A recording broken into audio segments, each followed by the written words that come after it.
अब प्रश्नों का उत्तर देने जा रहे हैं। तो सर्वप्रथम सबसे पहले सुखदेव जी की वंदना करते हैं। बोले सुखदेव जी महाराज की। ये जो सुखदेव जी महाराज है ना, इनकी बड़ी महत्ता है। कहते हैं गोलोक धाम में ये राधा रानी की गोद में खेलते थे और भगवान की कथा को जन जन में प्रेषित करने के लिए ये इस धराधाम में आए थे। सुखदेव जी भगवान के परम भक्त हैं। और थोड़ा संक्षिप्त में कल भी हमने सुना था कि कैलाश पर्वत के ऊपर एक पक्षिणी के गर्भ से विगलित अंडे के रूप में इनका प्राकट्य हुआ था। यह हमने संक्षिप्त में सुना था। उसमें बताया गया है कि सुखदेव जी को संसार में लाया कौन है। वास्तव में सुखदेव जी को लाने का जो प्रेरकत्व दिया गया वो नारद जी द्वारा दिया गया। नारद जी बड़े विचित्र संत हैं। कहते हैं नारद जी जिस जिसको भी उपदेश दे देते हैं और जिस जिसको भी नारद जी का दर्शन होता है उसे भगवान का दर्शन जरूर होता है। नारद जी के बारे में बड़ी अफवाहें भी हैं। हम लोग तो अक्सर कह देते हैं कि जो इधर उधर की बात किया वो तो ये बड़ा नारद है। हम लोग तो बदनाम करते हैं, ऐसा नहीं है। नारद का मतलब क्या होता है? एक परिभाषा मैं बता रहा हूँ। नारम ज्ञानम ददात इति नारदः। जो ज्ञान देता है वही तो नारद है। आप जितने प्रसंग सुनेंगे, कथा सुनेंगे नारद जी के विषय में, उसमें सभी में नारद जी ने ज्ञान दिया है, सच्चा ज्ञान दिया है, वो नारद है। आप दूसरी विशेषता सुनिए। नारम अज्ञानम द्यति खंड्यत इति नारदः। जो अज्ञान का खंडन करे, जो अज्ञानांधकार को दूर करे, वो नारद है। ये दूसरी परिभाषा है। और कभी कभी संत लोग तो ऐसा भी कहते हैं नारद, माने जिसकी बात को भगवान भी रद्द ना कर पाए वो नारद है। तो नारद की विशेषता ऐसी है। और एक विशेषता और है, नारद जी जिस घर में पहुंच जाएं, झगड़ा हो रहा है तो झगड़ा शांत हो जाता है। उससे भी बड़ी विशेषता एक है कि जहां झगड़ा नहीं हो रहा है वहां झगड़ा होने लगता है। यह भी नारद जी की विशेषता है। माता पार्वती जी के पास नारद जी जाते हैं। वो सब कथा बहुत प्रचलित है, सब जानते हैं कि कहते हैं कि क्या प्रभु आपसे सब बात बता देते हैं या कुछ छिपाते भी हैं? वो कहती हैं सब बता देते हैं। और कहते हैं कि इतना तक मुझे सब बात बता देते हैं कि अपनी गोपनीय बात, अपना गुरु मंत्र तक मुझे बता दिया है। क्योंकि बंधुओं, गुरु मंत्र जो होता है अति गोपनीय होता है। गुरु मंत्र को किसी से प्रकट नहीं करना चाहिए, क्योंकि जो चीज़ गोपनीय रखी जाती है उसमें ऊर्जा होती है, उसमें ताकत होती है। आप अपने सामान्य जीवन में देख लीजिए। अगर आप कोई कार्य योजना बना रहे हैं, अपने जीवन में कोई लक्ष्य बना रखा है आपने, और उसे गोपनीय रखते हैं और परिश्रम करते हैं तो वो प्राप्त हो जाता है। और कर्म करने से पहले ही आप यदि जगह जगह उसका बखान करने लगते हैं कि मेरी ये योजना है, मुझे ये करना है, वो करना है, तो अधिकांश तो ऐसा होता है कि वो योजना पूरी ही नहीं होती। गोपनीय रखने में ताकत होती है। इसलिए गुरु मंत्र का जप करना चाहिए, उसे गोपनीय रखना चाहिए। गोपनीयम गोपनीयम गोपनीयम प्रयत्नतः। तो गोपनीय रखने वाले गुरु मंत्र को भी भगवान शिव ने मुझे बता दिया है। इसलिए मैं कैसे शंका करूं कि मुझसे कुछ छिपाते हैं। तो फिर नारद जी कहते हैं तो ये जो मुंडों की माला पहनते हैं तो बताओ वो क्या है। तो वहां पर माता जी संशय में आ जाती हैं कि ये बात तो सही है, मुंडों की माला, ये तो मेरे मन में प्रश्न आया ही नहीं अभी तक, ऐसा क्यों हुआ। फिर जब शिव जी आते हैं वो पूछती हैं और भगवान शिव बताते हैं कि ये आपके ही मुंडों की माला है। आपका जब जब जन्म होता है, सती आदि जितने जन्म हुए हैं उन सभी का जब देहावसान हुआ तो उस शरीर की जो मुंड हैं उसको मैं निकाल करके धारण कर लेता हूँ, ये आपके ही मुंडों की माला है। तो सती जी पूछती हैं, माता जी पूछती हैं कि ये हुआ कैसे, आपको याद है मुझे याद नहीं है, ऐसा क्यों। तो फिर माता जी कहती हैं, ये भगवान शिव कहते हैं, भोलेनाथ कहते हैं, ये सब अमर कथा का प्रभाव है। अमर कथा क्या है? यही श्रीमद् भागवत महापुराण की कथा, ये उसी का प्रभाव है। और उसी के कारण मुझे हर जन्म का पता है, और आपको पता नहीं है। फिर बाद में आगे कथा आती है कि माता जी कहती है ये कथा मुझे भी सुनना है। तो शिव जी ने कहा कि ये तो एकांत में सुनाना चाहिए, ये कथा तो सब कोई अधिकारी नहीं होता सुनने का। तो फिर बाद में एकांत में ले जाते हैं निर्जन वन में। अब वहाँ पर जाकर के भगवान भोलेनाथ पहले डमरू बजाते हैं, क्योंकि कथा श्रवण का अधिकारी हर कोई नहीं होता। जो उपयुक्त अधिकारी है उसे ही कथा श्रवण करनी चाहिए। तो जब उन्होंने डमरू बजाया तो जितने आसपास पशु पक्षी थे और जितने भी प्राणी जीव थे सब दूर चले गए। वहाँ केवल माता जी हैं और शिव जी हैं। लेकिन वहीं पर विगलित जो अंडा रखा हुआ था वो फूट गया उस भयंकर आवाज से डमरू की, और उसी से सुखदेव जी का प्राकट्य होता है। बोले सुखदेव जी महाराज की। और भगवान शिव पार्वती जी को कथा सुनाने लगते हैं। ये सब प्रचलित कथा है कि इसके बाद कुछ देर तक पार्वती जी सुनती हैं, हुंकी दे रही हैं, और 10वें स्कंद की जब कथा प्रारंभ होती है तो उनको निद्रा आ जाती है, क्योंकि अभी अभी हमने आपको बताया था निद्रा देवी का आक्रमण जरूर होता है। और वहाँ पर सुखदेव जी महाराज हुंकी देने लगते हैं।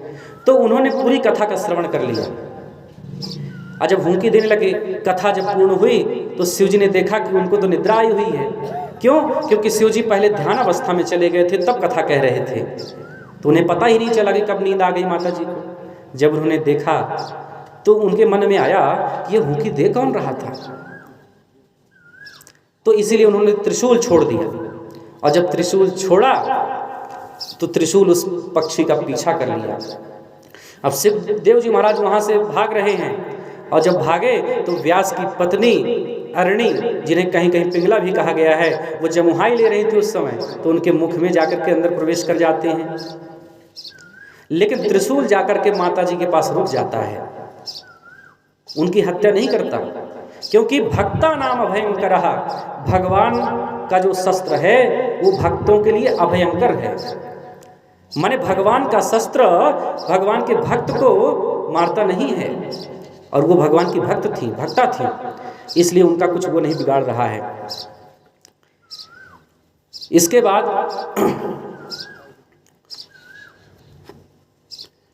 व्यास जी अपनी पत्नी के गर्भ में जो सुखदेव जी चले जाते हैं उनसे प्रार्थना कर रहे हैं कि आप बाहर निकल आओ। प्रमाण मिलता है कि कहीं कहीं 12 वर्ष तो कहीं कहीं 16 वर्ष प्रमाण मिलता है कि वे पेट में रहे, गर्भ में रहे। तो प्रार्थना करते हैं कि अब चले आओ, माता को अत्यंत पीड़ा हो रही है। तो सुखदेव जी कहते हैं नहीं नहीं, मैं बाहर नहीं आऊँगा, ये भगवान की जो माया है ये मुझे ग्रसित कर लेगी। मैं जानता हूँ, मैं अमर कथा सुन चुका हूँ, इसलिए मैं बाहर नहीं आऊँगा। वो कहते हैं कि आप निकल आओ, भगवान की माया हम खींच लेंगे, आप पर प्रभाव नहीं पड़ेगा। इस प्रकार से जब वो प्रार्थना करते हैं तब जाकर के वो बाहर आते हैं। तो ऐसी कथा चल रही है। एक बार फिर प्रेम से बोलिए कृष्ण भगवान की। ये पंखा का नहीं चल रहा है।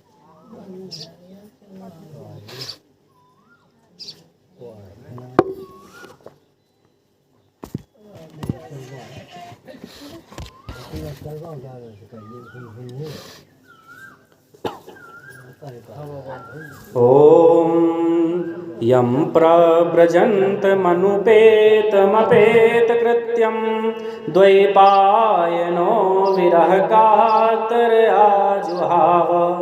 पुत्रेति तन्मयतया तरवोऽभिनेदोस् तं सर्वभूतहृदयं मुनिमानतोऽस्मि। जैसे सुखदेव जी महाराज बाहर आते हैं सीधे वन को ही जाने लगते हैं। यम प्रव्रजंतम, सीधे वन के लिए प्रस्थान कर देते हैं, और उनको लौटाने के लिए पीछे पीछे व्यास जी भी जा रहे हैं। फिर आगे कथा आती है कि जहाँ से वो निकल रहे थे तो वहाँ पर कुछ स्त्रियाँ तालाब में स्नान कर रही थीं, और सुखदेव जी महाराज जो 16 वर्ष के थे वहाँ से निकले, और स्त्रियों में कोई असर नहीं पड़ा। वो जिस प्रकार से स्नान कर रही थीं उसी प्रकार से स्नान करती रही। वो आगे चले गए, पीछे पीछे जैसे व्यास जी आ रहे थे, और वो जब वहाँ से निकल रहे हैं तो जब स्त्रियों ने देखा तो जल्दी जल्दी दौड़ करके अपने वस्त्रों को लेकर के अपने शरीर को ढकने लगी। तो व्यास जी महाराज के मन में कौतूहल होता है। वो पूछने लगते हैं कि बेटियों, तुम लोग तो मेरी बेटी की उम्र की हो, और मैं तो वैसे भी मेरी दृष्टि मर्यादित है, लेकिन फिर ऐसा क्यों कि तुम मुझे देख करके अपने वस्त्रों को ले रही हो और अपने शरीर को ढक रही हो, और जब मेरा 16 वर्ष का पुत्र, जवान पुत्र मेरा जा रहा था, तो तुमने शरीर को ढका नहीं, ऐसा क्यों? तो स्त्रियों ने जवाब दिया कि व्यास जी, आपका जो पुत्र है वो तो स्त्री पुरुष का भेद ही नहीं जानता, वो तो जन्म सन्यासी है, और जो भेद नहीं जानता उसके लिए शरीर को क्या ढकना।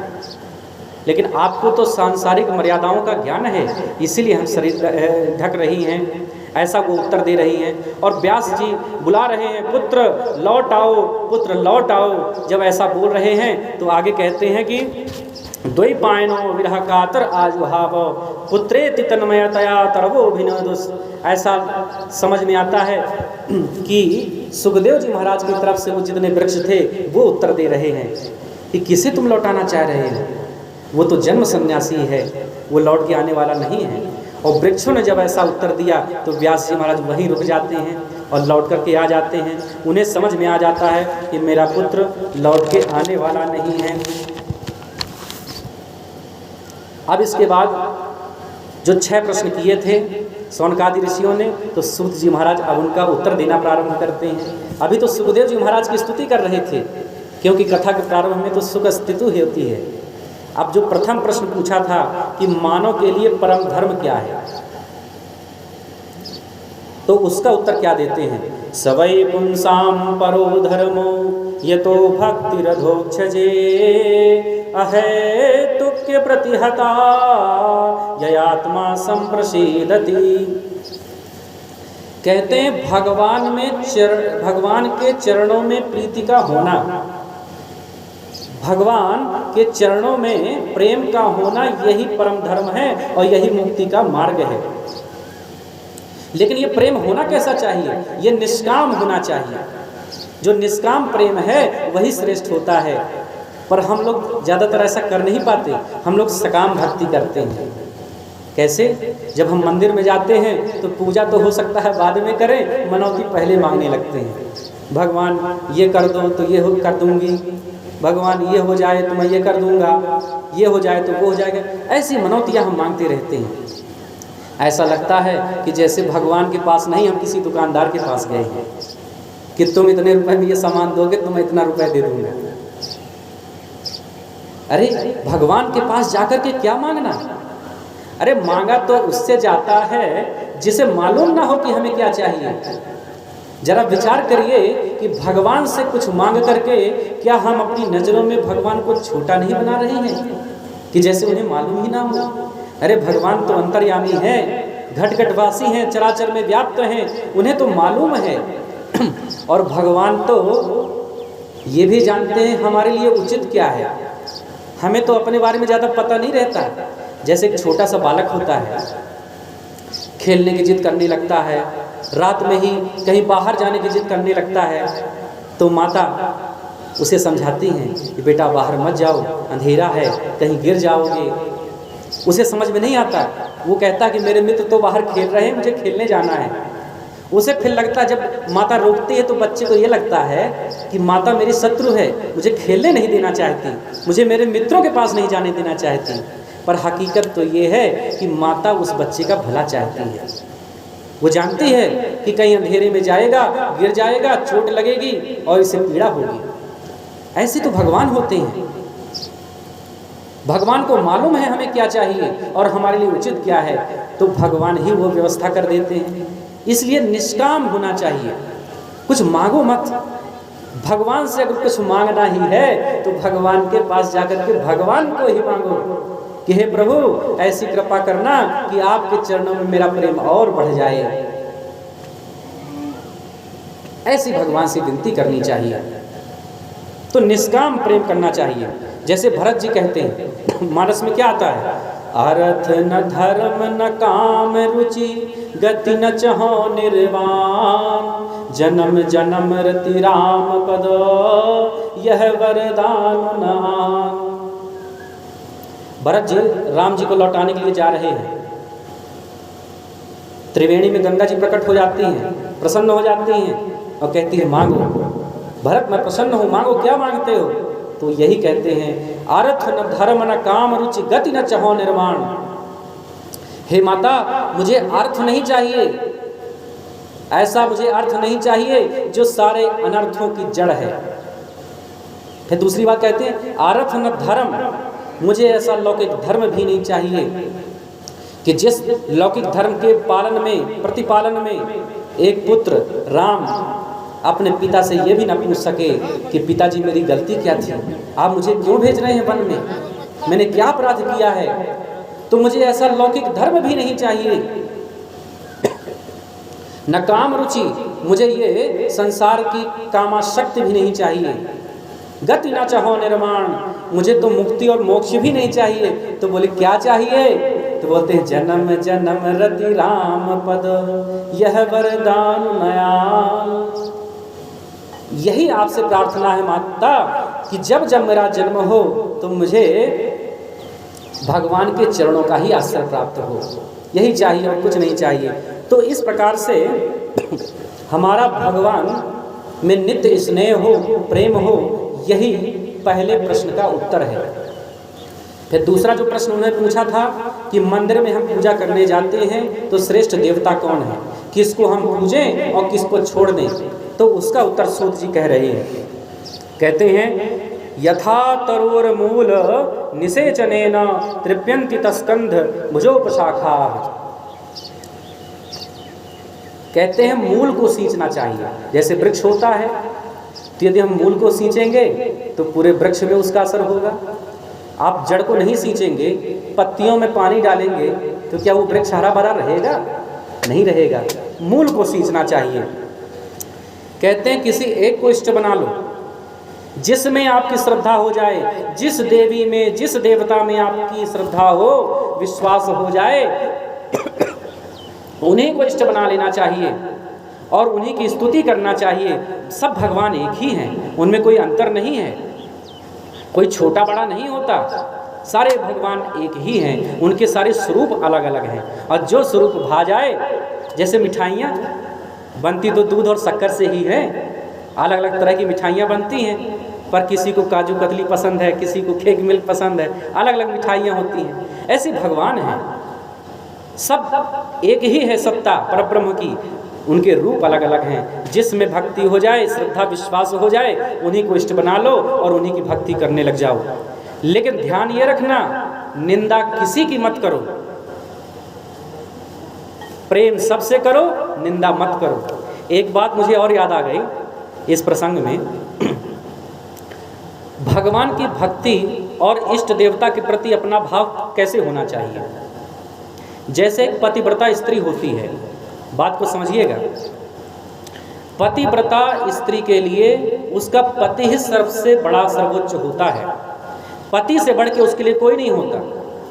पति में उसकी आस्था होती है, पति में उसकी निष्ठा होती है, लेकिन पति उसके लिए श्रेष्ठ है। इसका मतलब ये तो नहीं है कि देवर को डंडा मारे, जेठ को गाली सुनाए। पति को तो परमात्मा समझे, लेकिन सास ससुर को तो कुछ समझे ही नहीं, ऐसा तो नहीं है। ठीक है, पति तो श्रेष्ठ है ही और होता ही है, पतिव्रता स्त्री के लिए उसका पति ही सर्वोच्च होता है, लेकिन सम्मान सभी का करो, निंदा किसी की मत करो। ये यहाँ दूसरे प्रश्न का उत्तर दे रहे हैं कि जिसमें निष्ठा हो उसको मानो और अन्य का सम्मान करो, निंदा किसी की मत करो। और जो तीसरा प्रश्न उन्होंने कहा था, पूछा था शौनकादि ऋषियों ने कि यदि भगवान अजन्मा है, वेद में अजन्मा कहा गया है, तो वो राम बन के क्यों जन्म लेता है, वो दशरथ के यहाँ राम बन के क्यों जन्म लेता है, देव की वसुदेव के यहाँ कृष्ण बन करके जन्म क्यों लेता है। ये जो प्रश्न पूछा था, तो यहाँ पर तीसरे प्रश्न का उत्तर दे रहे हैं। कहते हैं भगवान तो अवतार लेते हैं, जन्म नहीं लेते। यदा यदा हि धर्मस्य ग्लानिर्भवति भारत अभ्युत्थानम् अधर्मस्य तदात्मानं सृजाम्यहम्। जब जब धर्म की हानि होती है, अधर्म बढ़ता है, तब तब भगवान इस धराधाम में आते हैं और उनका अवतार होता है, उनका प्राकट्य होता है।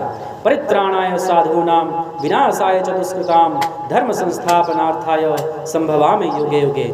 साधुओं की रक्षा के लिए, भक्तों संतों की रक्षा के लिए प्रभु यहाँ पर अवतार लेते हैं, दुष्टों का विनाश करने के लिए और धर्म की स्थापना के लिए भगवान हर युग में यहाँ पर आते हैं।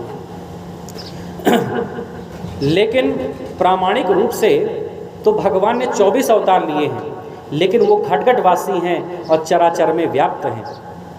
तो 24 अवतार क्या हैं? जो उन्होंने पूछा था कि प्रामाणिक रूप से आप अवतार बताइए, तो 24 अवतार बताते हैं, जिनमें से प्रथम अवतार होता है प्रभु का सनक सनंदन सनातन और सनत कुमार के रूप में। दूसरा भगवान का अवतार है, ये सभी लोग सुनिए, सबको जानना चाहिए कि भगवान के कितने अवतार हुए। इतने ही अवतार हुए हैं, इसके अलावा अवतार नहीं हुए हैं। दूसरा अवतार भगवान का होता है वाराह अवतार, जिसे यज्ञावतार भी कहते हैं। और दक्षिण भारत में यदि कभी आप लोग जाएं तो वहाँ के मंदिरों में वाराह भगवान की बड़ी विशेषता है। हम तो जब भी गए तो वहाँ देखा है हमने कि वहाँ मंदिरों में, ज़्यादातर मंदिरों में वाराह भगवान की मूर्ति जरूर होती है। तीसरा भगवान का अवतार होता है नारद का अवतार, जिसे आवेश अवतार कहते हैं। ये भगवान के मूल अवतार तो नहीं है, लेकिन भगवान का आवेश नहीं आता है। चौथा है नर नारायण का अवतार। पांचवा कपिल देव जी, जो सांख्य शास्त्र के प्रणेता हैं। छठवां दत्तात्रेय जी, अनुसुईया जी के यहाँ जो पधारे हैं। भगवान का सातवां अवतार है यज्ञ अवतार, आकुत के यहाँ इन्होंने अवतार लिया है। आठवां अवतार है ऋषभ देव का अवतार। जैन धर्म के जो अनुयायी हैं इनको अपना प्रथम तीर्थंकर मानते हैं। भगवान का 9वां अवतार है पृथु भगवान का अवतार। 10वां अवतार है मत्स्य अवतार। 11वां है कच्छप अवतार। इसके पहले जो हमने 10वां अवतार आपको बताया मत्स्य अवतार, 10 अवतारों के प्रमाण में उनको प्रथम अवतार कहा गया है। 11वां है कच्छप अवतार। 12वां है धन्वंतरी। 13वां है मोहिनी। 14 नृसिंह। 15वां वामन अवतार। 16वां परशुराम अवतार। 17वां वेद व्यास का अवतार। 18वां श्री रामा अवतार। और 19वां है श्री बलराम जी का शेषावतार। और श्री कृष्ण जी का अवतार 20वां अवतार है। 21वां है हरि अवतार। 22वां है हंसा अवतार। 23वां बुद्धा अवतार। और 24वां है कल के अवतार, जो आगे चल के होगा। ये चांस कलाह पुंसः एते चांस कलाह पुंसः कृष्णस्तु भगवान स्वयं, ऐसी भी विशेषता कहते हैं। और 24 अवतारों में तो कहा गया ये 24 अवतार हैं जो अपनी आपको बता दिया। इन 24 अवतारों में परिपूर्णतम अवतार तो 2 हैं, राम और श्री कृष्णावतार। ये भगवान के परिपूर्णतम अवतार हैं। इनमें भी कई लोग अंतर मानते हैं। कोई कहते हैं राम जी श्रेष्ठ हैं, कोई कहते हैं कृष्ण जी श्रेष्ठ हैं। कोई कहते हैं कि कृष्ण जी तो 16 अवतार कलाओं से परिपूर्णतम ब्रह्मा हैं, और जो राम जी हैं वो तो 12 कलाओं से अवतार लिए थे, 4 कलाएं तो उनमें थी ही नहीं। कुछ कहते हैं बाद में परशुराम से मिलन के समय वो मिल गई थी। देखिए कुछ भी हो, ये दोनों परिपूर्णतम ब्रह्म हैं। राम कृष्ण दो एक हैं, अंतर नहीं निमेष, इनके नयन गंभीर हैं, उनके चपल विशेष। इनमें कोई अंतर नहीं है। राम जी यदि 16 कलाओं से परिपूर्ण ब्रह्म ना होते तो इनका नाम रामचंद्र कभी नहीं होता। रामचंद्र नाम है, इसका अर्थ है कि वह 16 कलाओं से परिपूर्णतम ब्रह्म है। उपनिषदों में एक उपनिषद है कलिसंतरणोपनिषद। उसमें एक कथा आती है कि एक बार सभी देवता मिलकर के ब्रह्मा जी के पास जाते हैं और बोलते हैं कलयुग में मुक्ति का उपाय क्या है। यदि कीर्तन करना कलयुग में मुक्ति का उपाय है तो हम कीर्तन क्या करें, कोई मंत्र बताइए। तो वहाँ पर कलिसंतरणोपनिषद में बताते हैं हरे हरे राम राम राम हरे हरे, हरे कृष्ण कृष्ण कृष्ण हरे हरे। ये कलिसंतरणोपनिषद में बताते हैं कि इस मंत्र का भजन करिए तो मुक्ति हो जाएगी। बाद में ये वेदांत का मंत्र है, और वेदांत को हम उपनिषद कहते हैं। जो वेदों का जो सार है वही तो उपनिषद है, और उपनिषद का ये मंत्र है वेदांत का। तो कहते हैं वेद का जो मंत्र है उसे पढ़ने के लिए नियम होते हैं, मर्यादाएं होती हैं। वेद के मंत्र को अशुद्ध अपवित्र अवस्था में नहीं पढ़ना चाहिए, नहीं बोलना चाहिए। तो बाद में जो संत हुए, मनीषी लोग हुए, चैतन्य महाप्रभु आदि हुए, उन्होंने इसमें थोड़ा फेरबदल कर लिया और जो पहले हरे राम था उसे पलट दिया। वो कहने लगे हरे कृष्ण कृष्ण कृष्ण हरे हरे, हरे राम राम राम हरे हरे। और ये बन गया नाम महामंत्र और इसमें कोई मर्यादा नहीं है, इसे कभी भी हम कह सकते हैं, इसका कीर्तन कर सकते हैं। आइए 2 मिनट के लिए इस नाम महामंत्र का कीर्तन हम लोग भी कर लें।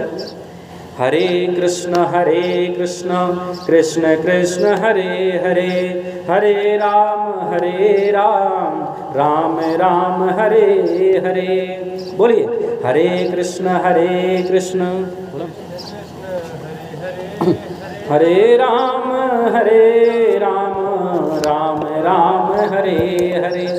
आवाज नहीं आ रही है आप लोगों की? हरे कृष्ण कृष्ण कृष्ण हरे हरे, हरे राम राम राम हरे हरे।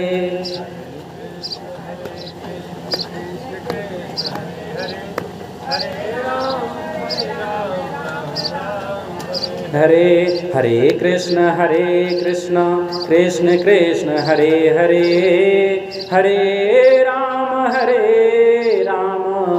राम राम हरे हरे।